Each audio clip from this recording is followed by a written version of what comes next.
4 years ago, despite the pandemic, we witnessed an emerging epic in the remake of Dune, and this year it climaxed with Dune Part 2's release. Frank Herbert, all those decades back, created a sci-fi masterpiece that is still making headlines till this day. So here in this video we will dive and discuss the 11 aircrafts and starships that were showcased and featured in the 2020 Dune remake and the 2024 Dune 2 movie. So let's get to it. So starting from the smallest to the biggest in ascending order of size, we first have the Atreides ornithopter. Also commonly referred to as just thopters, they were the most common small transport vessels of the Imperium. These aircrafts were capable of carrying 6 passengers normally and can fit up to 9 if the back seats were removed. Most thopters were winged vessels that were capable of flight through jet propulsion as well as by mimicking the movements of birds, more specifically those of the hummingbird species.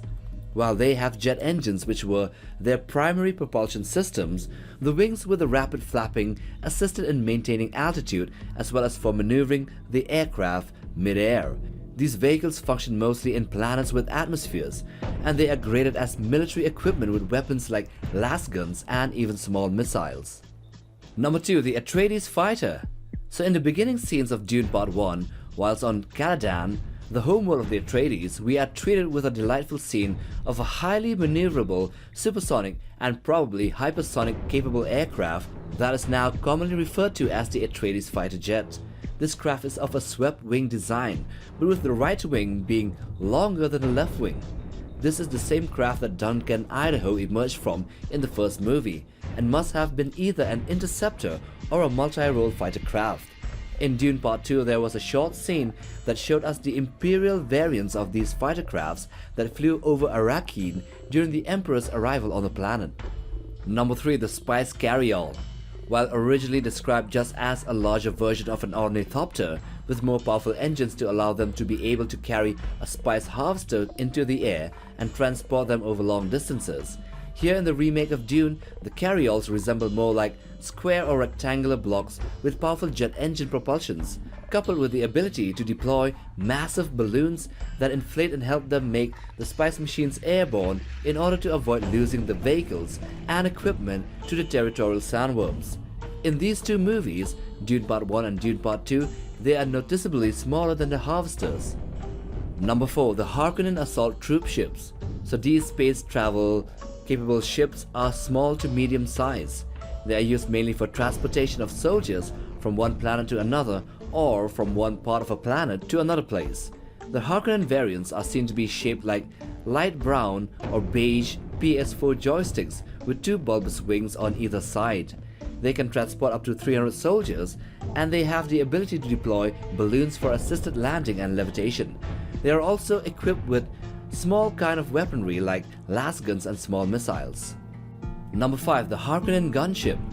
The Harkonnen gunship is a formidable combat vessel utilized by the Harkonnen armed forces, and it possesses great firepower with its combination of missiles and lasers. In Dune 2, during the assault on Siege Tabor, initiated by the new planetary governor of Arrakis, Feyd-Rautha Harkonnen, these gunships played a crucial role in bombarding the Freeman stronghold, Siege Tabor. Although smaller than the frigate gunships deployed in the Siege of Arrakeen, the vertically oriented Harkonnen gunships were equally lethal. They were equipped with numerous artillery pieces and rocket launchers. They were also displayed prominently during the parades on Gedi Prime. Number 6. The Atreides frigates. So a frigate is also referred to as a space frigate here in Dune, is a class of starship that is large and heavily armed. It is used for ship-to-ship combat in space, for assaults and also for orbital bombardment. They are the largest spacefaring vessels that could successfully land and take off from a planet's surface in one piece. The Atreides had a flotilla of many frigates which they parked beneath their world's oceans and lakes for protection. These ships resemble stealth destroyers and frigates of the 21st century, but without the bridge on top. They are capable of transporting hundreds if not thousands of troops and are equipped with las weapons and innumerable missile batteries for both assaults and ship-to-ship combat. Number 7. The Imperial Envoy ship. This ship is the one that was seen in the first movie, transporting an Imperial delegation to Caladan to present orders to leader Atreides of his new role as the caretaker of Arrakis. It is round, sphere-shaped, white in color and standing as tall as a skyscraper. And it looked more like a Saiyan capsule from Dragon Ball Z, but magnified 1,000 times. It has 4 massive retractable legs for landing and absolutely no visible weapon systems. It might have also been the same ship that the Bene Gesserit used to come to Caladan and test Paul Atreides for his pain tolerance late at night. Number 8. House Corrino Frigates. In Dune 2, during the arrival of the Padishah Emperor on Arrakis, many starships and military vehicles as well as aircrafts were deployed as a precautionary measure, which is useless in the end. The frigates were amongst the largest equipment seen parked outside of Arrakeen. They resembled the Atreides frigates but were diamond-shaped rather than looking like a Terran ship from the 21st century.